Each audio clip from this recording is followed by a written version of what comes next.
ഇപ്പൊ തുടങ്ങി എന്ന അമാന്തിക്കാതെ തുടങ്ങി കളി. മാന്യ സദസ്സിന് രാഗതാര തിയേറ്റേഴ്സിന്റെ വന്ദനം. ഒട്ടനവധി കലാരൂപങ്ങൾ നിങ്ങൾക്ക് മുന്നിൽ അവതരിപ്പിച്ചിട്ടുള്ള ഒരു കലാസംഘടനയാണ് രാഗതാര. രാഗതാരയെ കുറിച്ച് പറയുമ്പോൾ ഞാൻ നിർവികാരനും നിരാലംബരമായി പോവുകയാണ്.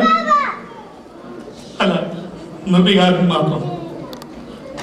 നിങ്ങൾക്കെല്ലാവർക്കും അറിയാവുന്നതുപോലെ 1940-കളിൽ എല്ലാവരുടെയും രോമാഞ്ചകഞ്ചകമായിരുന്ന ഒരു കലാസംഘടനയാണ് രാഗതാര. എന്താണോ ഇത്? കാണികൾ അക്ഷമരായിരിക്കുന്ന കണ്ടില്ലേ? കളി തുടങ്ങണോ? തുടങ്ങി, ഇപ്പൊ തുടങ്ങും.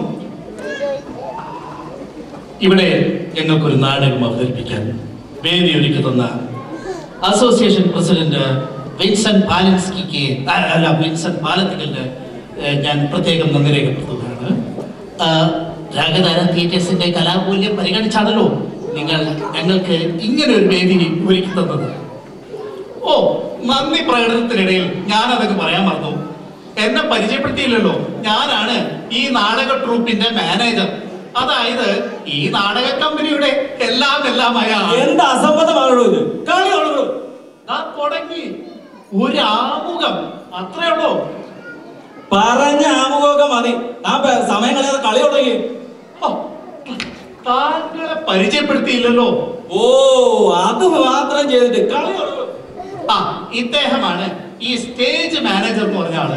അതായത് ഈ സ്റ്റേജ് മാനേജ് ചെയ്യുന്ന ആൾ. അതായത് കർട്ടൻ വലി, വെള്ളം തരൽ, ചായ തരൽ, കാശ് തരൽ ഇത്യാദി കാര്യങ്ങളൊക്കെ ചെയ്യുന്ന ഒരാളാണ്. അധിക പ്രസംഗം നിർത്തിട്ടേ കളി തുടങ്ങും. ഇല്ലെങ്കില് എന്റെ കർത്തവ്യത്തിന്റെ കൂടെ ഇടിനാടകം കാണും. ചൂടാവാതെ തുടങ്ങി. 1999 ഞങ്ങളിവിടെ ഒരു നാടകം അവതരിപ്പിക്കുകയുണ്ടായി. അന്ന് ഷാഹി പ്രഭാകരനായിരുന്നു അന്നത്തെ അതിന്റെ ചുമതല. അന്ന് ആ നാടകത്തിന് ശേഷം എനിക്ക് അദ്ദേഹത്തിനോട് നന്ദി പറയാൻ സാധിച്ചില്ല. അതുകൊണ്ട് സ്നേഹത്തിന്റെ ഭാഷയിൽ, ഹൃദയത്തിന്റെ ഭാഷയിൽ ഞാൻ എന്റെ നന്ദി രേഖപ്പെടുത്തുകയാണ്.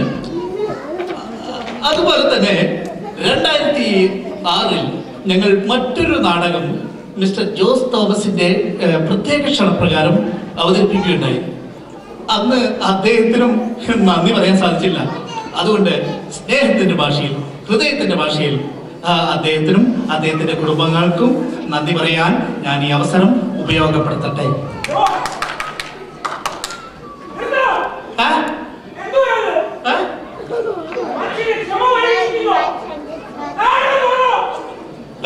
താമസില്ല, നാടകം തുടങ്ങാനുള്ള എല്ലാം തയ്യാറായിട്ടുണ്ട്.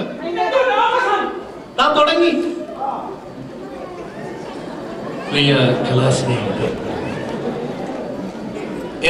നാടകാചാര്യനായ NN പിള്ള, SL പുരം സദാനന്ദൻ, തോപ്പിൽ ബാസി തുടങ്ങിയവർ അനശ്വരമാക്കിയ ഈ നാടക പ്രസ്ഥാനത്തിന് ഈ എളിയവന്റെ സംഭാവനയാണ് ഇന്നത്തെ ഈ നാടകം. കുഞ്ഞുകുട്ടി പരാധീനങ്ങളെല്ലാം അനുവർത്തിക്കത്തക്ക വിധം സാധനങ്ങളെല്ലാം ഈ നാടകത്തിനകത്ത് തിക്കി നിറച്ചിട്ടുണ്ട്. ആദ്യത്തെ സീൻ കഴിഞ്ഞിട്ട് രണ്ടാമത്തെ സീൻ തുടങ്ങുകയുള്ളൂ. അത് വളരെ നിർബന്ധമുള്ള കാര്യമാണ്.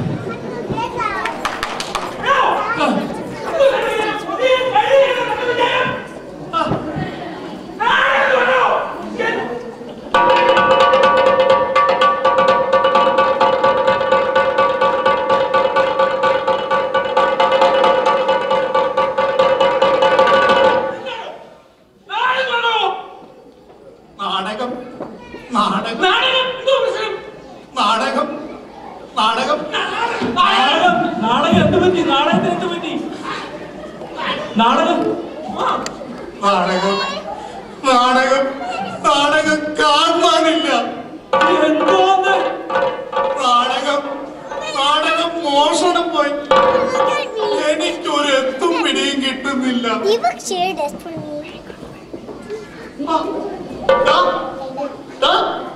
നോക്ക് നോക്ക്, ആനവാരി രാമൻ നായരല്ലേ ആ കാണുന്നത്?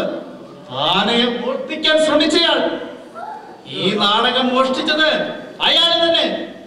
ചോദിക്ക് ചോദിക്ക് ചോദിക്ക്.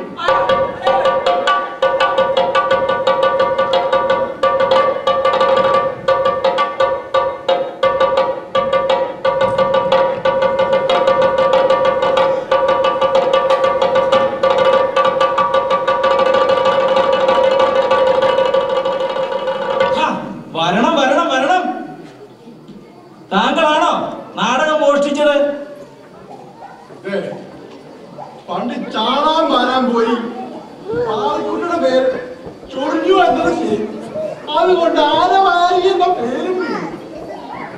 പക്ഷേ ഞാൻ അതെല്ലാം നിർത്തി.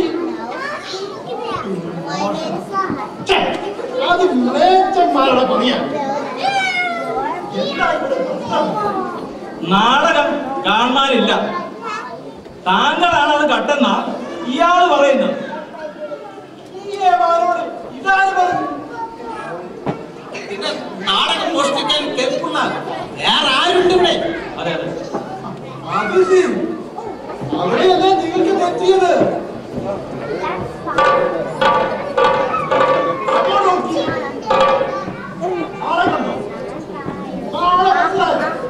പൊൻകുരിശ് പൊൻകുരിശ് പോവാ.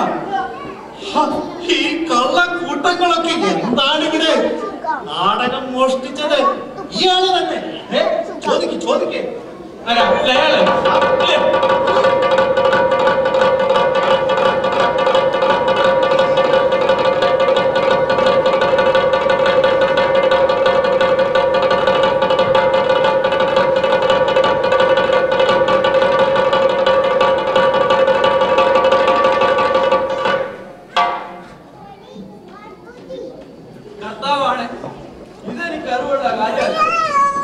പണ്ട് കുഞ്ഞു പോലീസിന്റെ പരാധീനത കേട്ട് സ്വർണ്ണക്കുരിശ് പൊട്ടിക്കാൻ പോയി എന്നത് നീ തന്നെ. അതിനൊരുപാട് വഴിയും കേട്ട്. പക്ഷെ ഈ നാടകം ഞാൻ കണ്ടിട്ടും പോലെയില്ല. ഈ കള്ളനാർ എനിക്കിട്ട് വേറെ വെച്ച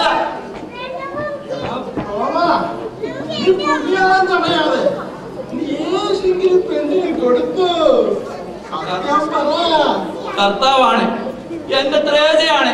ഈ നാടകം ഞാൻ എടുത്തിട്ടില്ല. ഈ ആനവാരി എന്നെ മനഃപൂർവ്വം കരിവാരിത്തേക്കാൻ ശ്രമിക്കുക.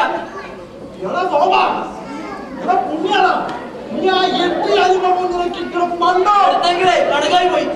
നാട്ടുകാരെ, ഞാൻ നാടകം എടുത്തിട്ടില്ല, ഞാൻ നാടകം മോഷ്ടിച്ചിട്ടില്ല. നിങ്ങൾ ഇങ്ങനെ തമ്മി തല്ലിയിട്ട് യാതൊരു കാര്യവുമില്ല.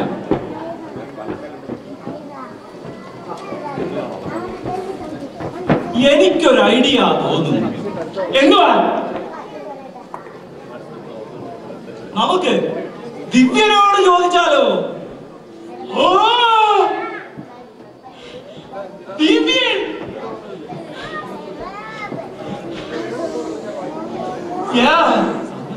സർവസിദ്ധൻ ചുട്ട കോഴിയെ പറപ്പിച്ചതാ. എന്തായാലും എനിക്ക് ആ ഐഡിയ ബോധിച്ചു. നമുക്ക് ദിവ്യനോട് ചോദിക്കാം. ഞാൻ ദിവ്യനെ കൂട്ടിക്കൊണ്ടുവരാം. പക്ഷേ ഈ ദിവ്യന്റെ ഭാഷ ആർക്കും മനസ്സിലാകും? അതെന്താ? ഈ ദിവ്യൻ ഒരു പ്രത്യേക തരം ഭാഷയിലാണ് സംസാരിക്കുന്നത്. മലയാളം തന്നെ, പക്ഷെ എന്താ പറയാ, ഒരു തരം കോഡ് ഭാഷയാ. എന്തെങ്കിലും ആട്ടെ, ശ്രമിക്കുക തന്നെ.